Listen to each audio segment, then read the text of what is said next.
স্বাগত জানাচ্ছি নিউজ 24 দিনের সংবাদে। সঙ্গে রয়েছে আমি ফারনাজ জুই। শিরোনাম জানাচ্ছিলাম, এবারে বিস্তারিত। হাসপাতালে ভর্তি খালেদা জিয়াকে অত্যন্ত সচেতনভাবে তিলে তিলে হত্যা করা হচ্ছে বলে অভিযোগ করেছেন বিএনপি মহাসচিব মির্জা ফখরুল ইসলাম আলমগীর। তাকে বিদেশে চিকিৎসার সুযোগ না দিলে এ সরকার বেশিদিন ক্ষমতায় টিকে থাকতে পারবে না বলেও হুঁশিয়ারি দেন মির্জা ফখরুল।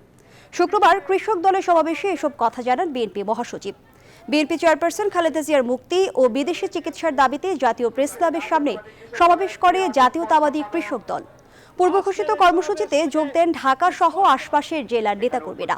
অবিলম্বে খালেদা জিয়াকে চিকিৎসার জন্য বিদেশে পাঠাতে সমাবেশ থেকে আহ্বান জানান বক্তারা।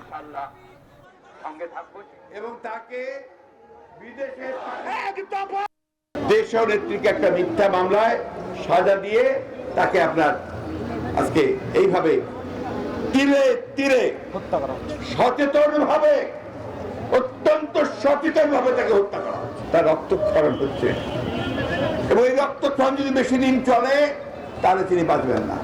একমাত্র আমেরিকা, ইংল্যান্ড এবং জার্মানিতে এই রোগের চিকিৎসা ভালো হয়। এটা তার অধিকার চিকিৎসা পাওয়ার, আর আমাদের অধিকার হচ্ছে যে আমাদের গণতন্ত্র ফিরে পাওয়ার।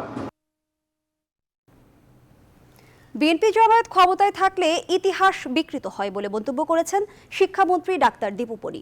শুক্রবার রাজশাহী বিশ্ববিদ্যালয়ে জাতির পিতা বঙ্গবন্ধু শেখ মুজিবুর রহমানের জন্ম শতবার্ষিকী এবং স্বাধীনতার সুবর্ণ জয়ন্তী উপলক্ষে 3 দিনব্যাপী সাংস্কৃতিক উৎসবের উদ্বোধন করতে এসে তিনি একথা বলেন।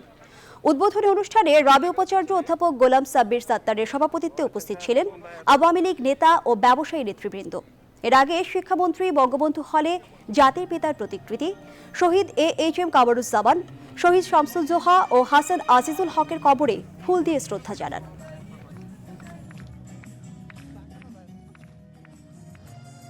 আওয়ামী লীগ যখন সরকারে থাকে তখন বাংলাদেশের প্রকৃত ইতিহাস সেটিকে সামনে তুলে ধরে, ঊর্ধ্বে তুলে ধরে। ইতিহাস বিকৃতি সবসময় হয় না, শুধুমাত্র যখন বিএনপি জামাত ক্ষমতায় থাকে তখনই ইতিহাস বিকৃতি ঘটে। একজন শিক্ষকের অস্বাভাবিক মৃত্যুকে কেন্দ্র করে 13 ডিসেম্বর পর্যন্ত কুয়েট বন্ধ ঘোষণা করা হয়েছে। বিকেল 4টার মধ্যে শিক্ষার্থীদের হল ত্যাগের নির্দেশনাও জারি করেছে বিশ্ববিদ্যালয় কর্তৃপক্ষ। এর আগে ওই ঘটনার প্রতিবাদে একাডেমিক কার্যক্রম বন্ধ করে আন্দোলনে নামে শিক্ষক ও শিক্ষার্থীরা। তাদের দাবি, কিছু শিক্ষার্থীর মানসিক নির্যাতনের কারণে হার্ট অ্যাটাকে তার মৃত্যু হয়েছে। এই ঘটনায় দায়ীদের বিশ্ববিদ্যালয় থেকে চিরতরে বহিষ্কারের দাবিতে তারা ক্লাস পরীক্ষা বর্জন করে আন্দোলন করছেন। এদিকে উদ্ভূত পরিস্থিতি পর্যালোচনা করতে সিন্ডিকেটের জরুরি সভা চলছে। এছাড়া এই ঘটনার সুষ্ঠু বিচার দাবি করেছে ছাত্রলীগ। সকালে তারা 5 দফা দাবিতে স্মারকলিপি দিয়েছে উপাচার্যের কাছে।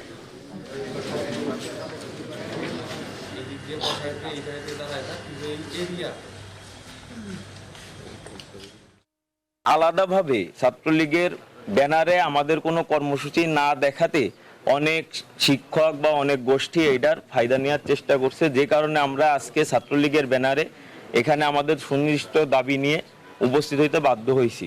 সম্প্রতি খুলনা প্রকৌশল ও প্রযুক্তি বিশ্ববিদ্যালয়ের তড়িৎ ও ইলেকট্রনিক বিভাগের শিক্ষক প্রফেসর ডক্টর মোহাম্মদ সেলিম হোসেন স্যারের অকাল প্রয়াণে খুলনা প্রকৌশল ও প্রযুক্তি বিশ্ববিদ্যালয়ের ছাত্রলীগ শোকাহত।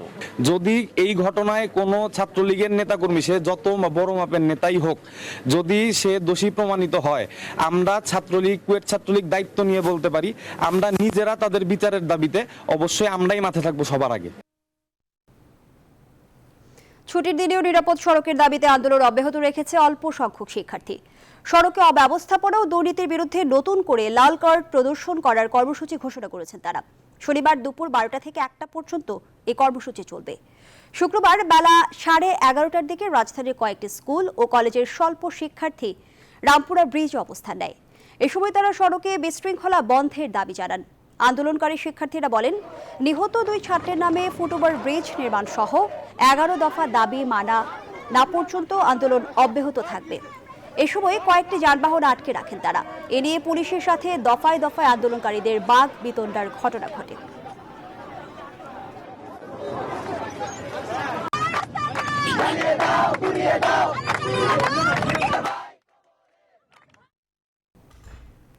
বিশ্বজুড়ে বেড়েই চলেছে করোনার নতুন ধরন ওমিক্রনের সংক্রমণ।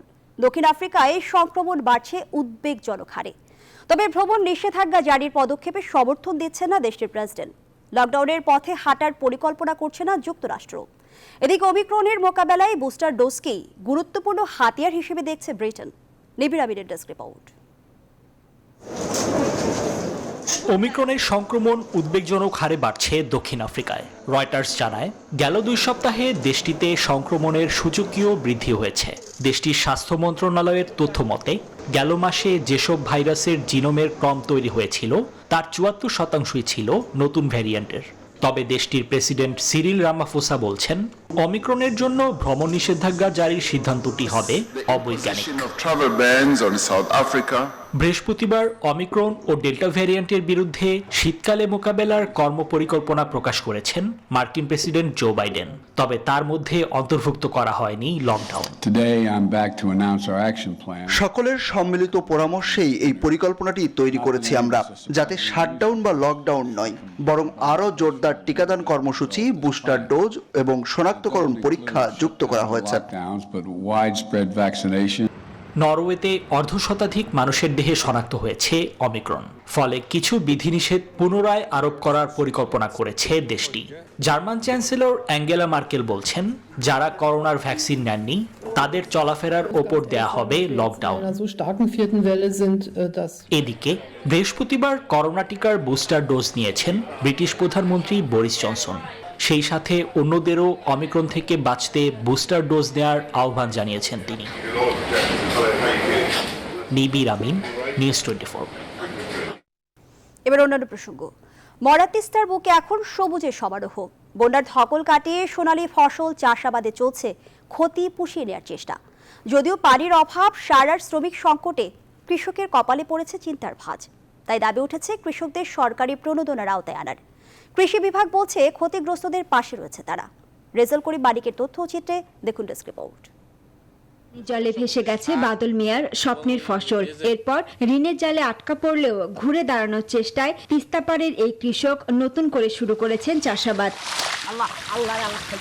বাদল মিয়ার মতোই রংপুরের গঙ্গাচড়া, কাউনিয়া ও পীরগাছার 53 চরের কৃষকরা বন্যার ধকল কাটিয়ে উঠতে ব্যস্ত সোনালী ফসল চাষাবাদে। তাই যৌবনহারা তিস্তার বুক ভরে গেছে সবুজে সবুজে। রক্তঘামের এই ফসলে ক্ষতি পুষিয়ে নেওয়ার স্বপ্ন দেখলেও কৃষকদের দুশ্চিন্তার কারণ হয়ে দাঁড়িয়েছে ডিজেল ও সারের দাম আর শ্রমিক। আবার পানি সংকট তো আছেই। পানির দাম বাড়া, ডিজেলের কারণে পানির দাম বাড়া, এবং সার বস্তা পিছু 200-250 টাকা করে বেশি, সেও সার পাওয়া যাচ্ছে না। যে ক্ষয়ক্ষতিগুলো হয়ে গেছে, একেবারে মানুষ সবাই ধ্বংস হয়ে যায়, সবার একেবারে মরণ অবস্থা হয়ে গেছে। এই যখন পরিস্থিতি, তখন সরকারি সহায়তার দিকে তাকিয়ে কৃষকরা। আগে আলু লাগাইছিলাম, ওরা আলু কুমড়া হলে সব বন্যায় বিলীন হয়ে গেছিল, সব শেষ, ওগুলো কিছু পাইনি, অনেক টাকা লস হয়ে গেছে। এখন আবার পানির সংকট, এই পানির এখন আমরা কি করে চলতে পারি? সারের অভাব, সারের দাম, কৃষকদের খুব অসুবিধা। কৃষক আন্দোলনের নেতারাও বলছেন, চাষিদের সরকারি প্রণোদনার আওতায় আনা এখন সময়ের দাবি। দ্রুত এই চরের কৃষক এবং কৃষিকেরা পুনর্বাসনের জন্য তাদের পর্যাপ্ত পুনর্বাসনের সহায়তা স্কিম নিয়ে দাঁড়ানো উচিত। ক্ষতিগ্রস্ত কৃষকদের পাশে দাঁড়াতে সব ধরনের ব্যবস্থা নেওয়ার আশ্বাস দিয়েছে স্থানীয় কৃষি বিভাগ। এই বন্যা ক্ষতিগ্রস্ত চাষিদের যদি পুনর্বাসনের ব্যবস্থা করা হয়, তাহলে আমরা আমাদের অঞ্চলে বা জেলাতে এই চাষিরা এই সুযোগ পাবে। তিস্তাপাড়ের কৃষিতে জড়িয়ে আছে কয়েক লক্ষ মানুষের জীবন জীবিকা। Desk report, news 24। কুমিল্লায় কাউন্সিলর সোহেল হত্যা মামলায় ইন্ধনদাতাদের গ্রেপ্তারের দাবিতে কুমিল্লায় মানববন্ধন করছে সর্বস্তরের মানুষ। বিস্তারিত জানাতে কুমিল্লা থেকে যুক্ত হচ্ছেন সহকর্মী হুমায়ুন কবির জীবন। মানববন্ধনে অংশগ্রহণকারীরা কি দাবি জানাচ্ছেন?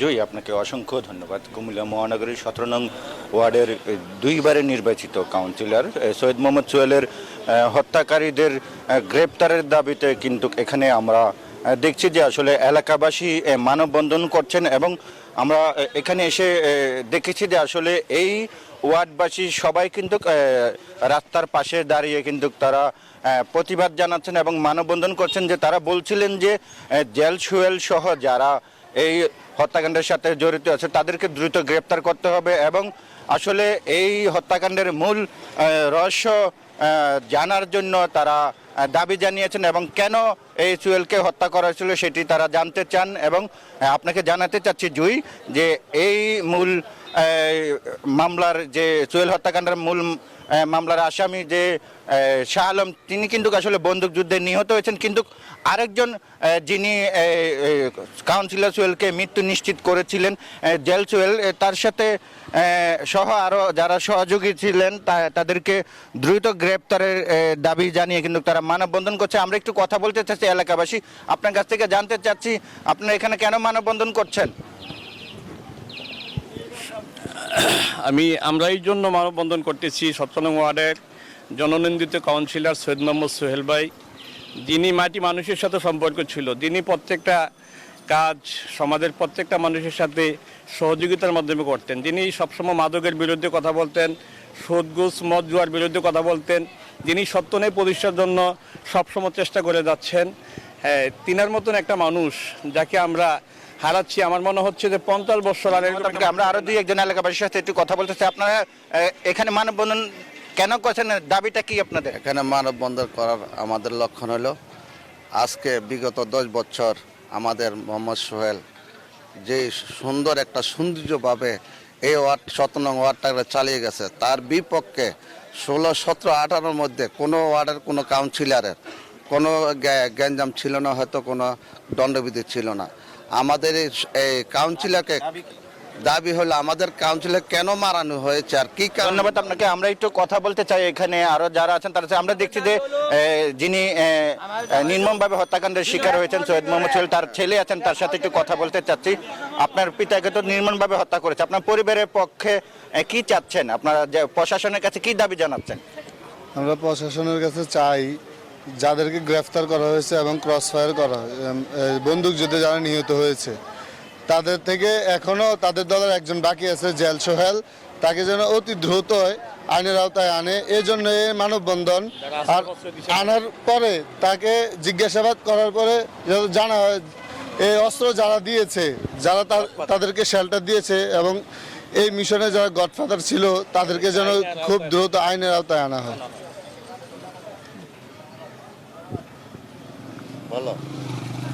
ধন্যবাদ আপনাকে। আপনি শুনছিলেন যে এখানে যারা এলাকাবাসী রয়েছেন তারা কিন্তু আসলে প্রতিবাদ জানাচ্ছেন এবং তারা বলছিলেন যে মূল হুতা যারা এই সোহেল হত্যাকাণ্ডের সাথে যারা নেপথ্যে থেকে সহযোগিতা করেছেন তাদেরকেও আইনের আওতায় আনার দাবি জানাচ্ছেন এবং জেল সোহেল সহ যারা আছেন তাদেরকে দ্রুত গ্রেপ্তারের দাবিতে তারা এই মানববন্ধন করছেন।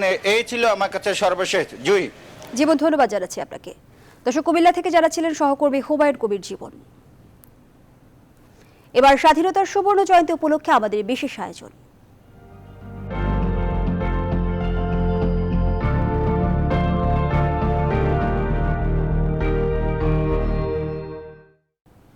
বিজয়ের 50 বছরে বাংলাদেশের মানুষের গড় আয়ু বেড়েছে 26 বছর, যা প্রতিনিধিত্ব করে সমগ্র স্বাস্থ্যসেবাকে।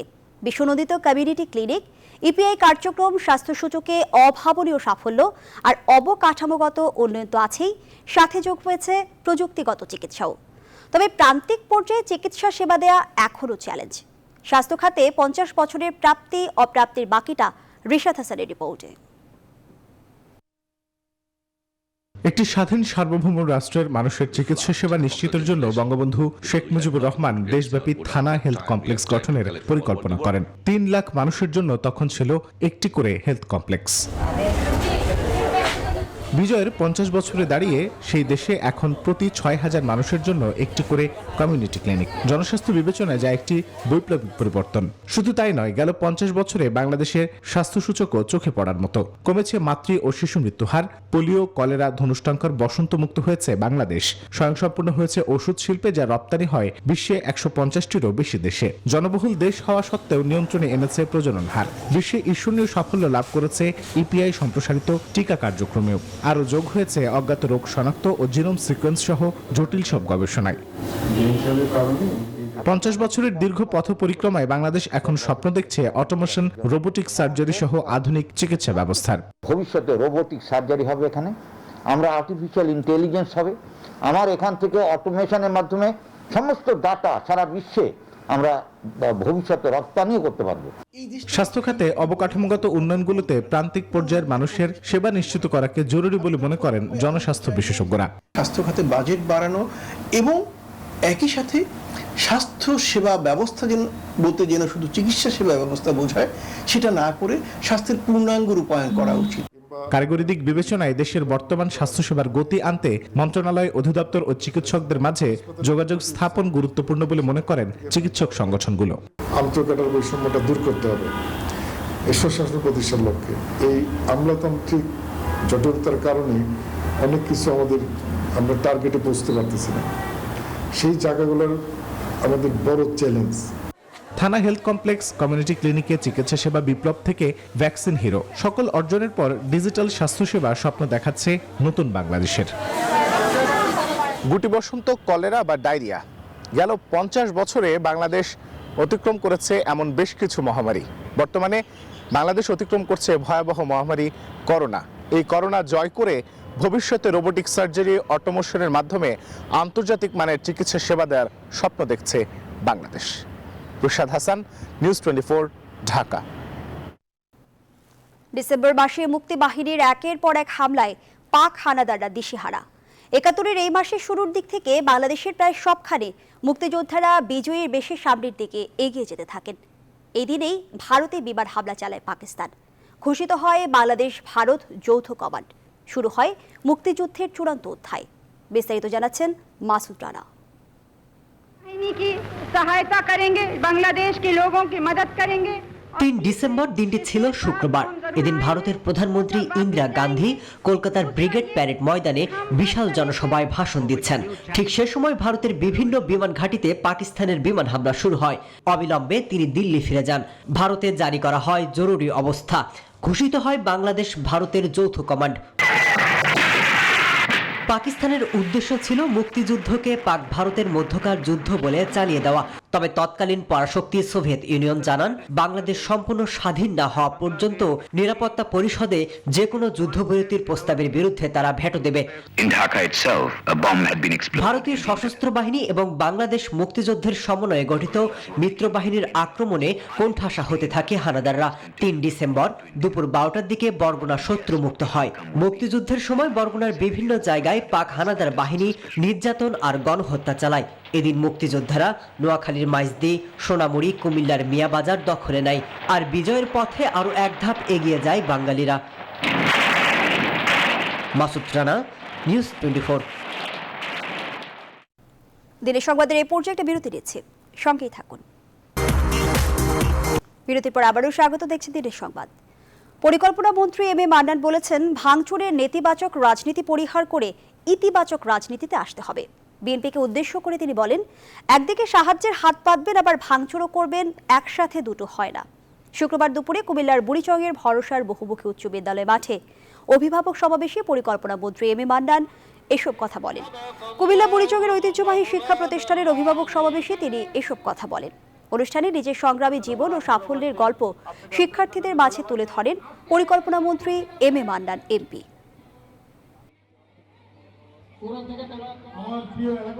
আমি জানি আমার পকেটে টাকা আছে কিনা আছে, নির্বাহী ক্ষমতার সীমা আছে, অসীম ক্ষমতার শেখ হাসিনা নাই। সংবিধান দিয়ে এই যে উকিল ভাই আছেন আমাদের এখানে, সব কিছু বেড়া দেওয়া আছে। সুতরাং শেখ হাসিনা যতটুকু পেরেছে উনাকে দিয়েছে, আরও যদি উনি দেয় উনার ক্ষমতা বলে আমার ব্যক্তিগত কোনো আপত্তি নয়। একদিকে আপনি হাত পাতন সাহায্য আর ভাঙচুরও করবেন, এই দুই কাজ একসঙ্গে হয় না। নগদের সৌজন্যে এবারে বিশেষ আয়োজন বিজয় থেকে অর্জনে।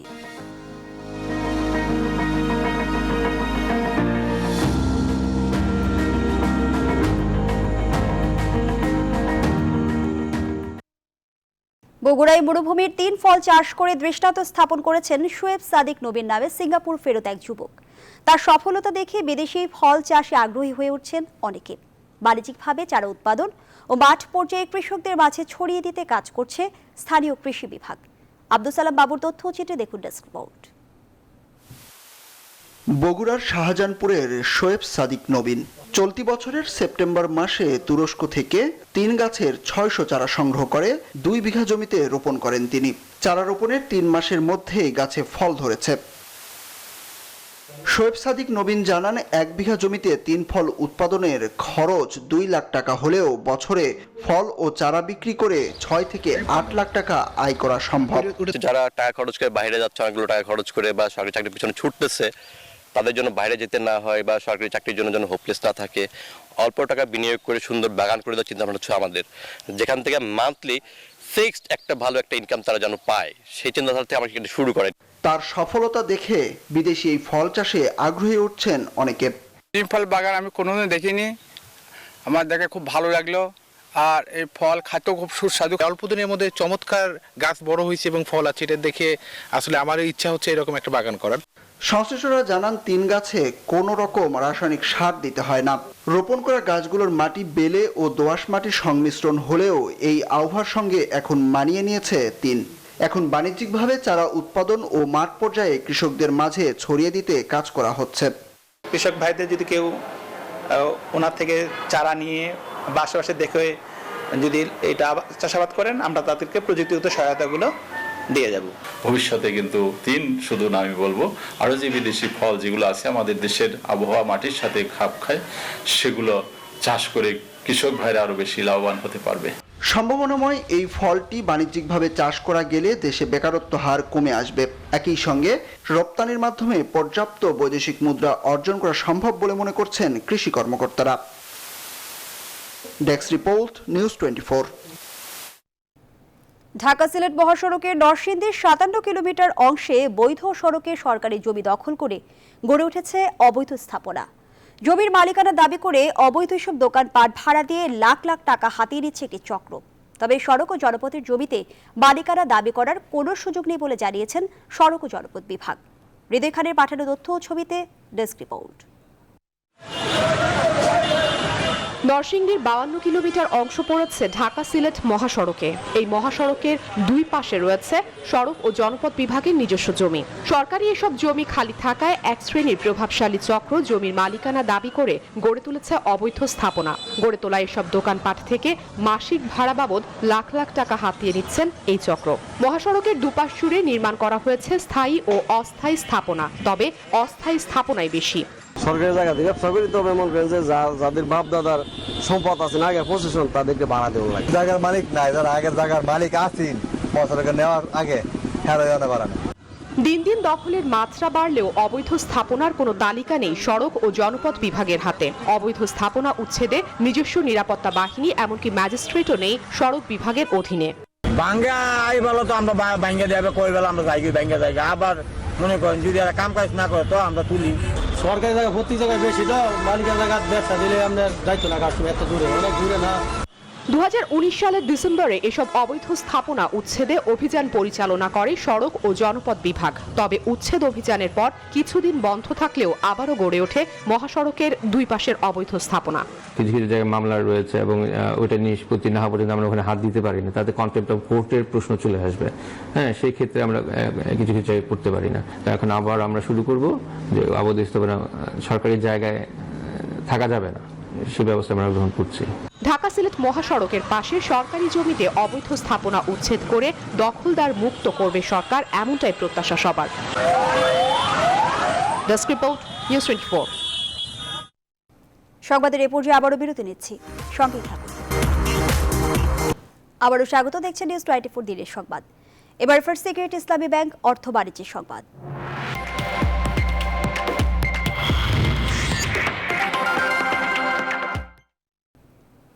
রাজধানীর বাজারে এখনো বেশিরভাগ পণ্যের দাম আকাশ ছোঁয়া। ভরা মৌসুমেও হাতের নাগালের বাইরে শীতকালীন সবজির দাম। বাজার ভেদে নিত্যপণ্যের দর নিয়েও রয়েছে মিশ্র প্রতিক্রিয়া। পর্যাপ্ত সরবরাহ থাকলেও কেন পণ্যের দাম বেশি, এমন প্রশ্নে অজুহাতে শেষ নেই বিক্রেতাদের। বিস্তারিত তালুকদার বিপ্লবের প্রতিবেদনে। জিনিসের দাম বেশি, কোনো জিনিস আমি তো দেখি না যে কম। পটল নিতাম 40 করে, এখন চাই 60 টাকা। কেন হয়েছে প্রশ্নের জবাব কেউ কাটতে গেল না, আমাদের থেকে নেন। নিত্যপণ্যের আকাশ ছোঁয়া দামে ক্রেতাদের এই ক্ষোভ এখন যেন নিত্যদিনকার। আভাস ছিল সরবরাহ বাড়লে দাম কমবে শীতকালীন সবজির, কিছুটা কমলেও এখনো তা হাতের নাগালের বাইরে বলছেন ক্রেতারা। এখনো বাজারে বেশিরভাগ সবজি বিক্রি হচ্ছে 60 টাকার উপরেই। কোনো মনিটরিং করে না, মর্নিং করলে বাজারে তো দাম থাকতো না। আমাদের দেশে এটাই নিয়ম, কিন্তু সেই পরিমাণে দাম কমেনি। এখন সাপ্লাই কম নাকি সেটা বোঝা যাচ্ছে না এখন। রাজধানী বাজারগুলোতে পাল্লা দিয়ে বাড়া চাল, ডিম, তেল, চিনির দামে নাকাল হচ্ছে সাধারণ ক্রেতারা। তবে অনেকটা অপরিবর্তিত রয়েছে মাছ ও মাংসের বাজার। 20 টাকা 25 টাকা এরকম করে কমছে। এখন তো মাছের সিজন, মাছ দাম কম। মিনিকেট আগে পুরান যেগুলো দেশি ছিল 60 টাকা, এই সপ্তাহে 64-65 টাকা চলতেছে। তেল হয়েছে এখন 720 টাকা। কোম্পানি রেটের সামনে কইতেছে 20 টাকা কিনেই পড়বে, তারপর আপনার গায়ের রেট বাড়তে হবে। বিক্রেতারা বলছেন বাজারে পণ্যের কোনো ঘাটতি নেই। পর্যাপ্ত সরবরাহ থাকার পরও কেন দাম বেড়ে চলছে তার কোনো সদুত্তরও নেই তাদের কাছে। এটা খামারিরা সিন্ডিকেট করে দামটা বাড়ায়। 300 টাকার উপরে ছিল, কমছে 210 টাকা কেজি ছিল পাইকারি কিনছে, আবার এখন 230 টাকা কেজি কিনতে আছে। কারণ হুট করে কেন বাড়বে, বাড়ার তো কোনো সুনির্দিষ্ট কারণ নাই। সাধারণ ক্রেতাদের অভিযোগ, নিত্য প্রয়োজনীয় দ্রব্যের দাম প্রতিদিনই ক্রয় ক্ষমতার বাইরে চলে যাচ্ছে। ফলে অল্প আয়ের মানুষ শুরু করে উচ্চবিত্তরাও এখন দিশেহারা। তালুকদার বিপ্লব, নিউজ 24, ঢাকা। দিনের সংবাদের এই পর্যায়ে আরও একটা বিরতি নিচ্ছি, সঙ্গেই থাকুন। আবারও স্বাগত, দেখছেন দিনের সংবাদ। এবার ক্লেমনের সৌজন্যে খেলার খবর।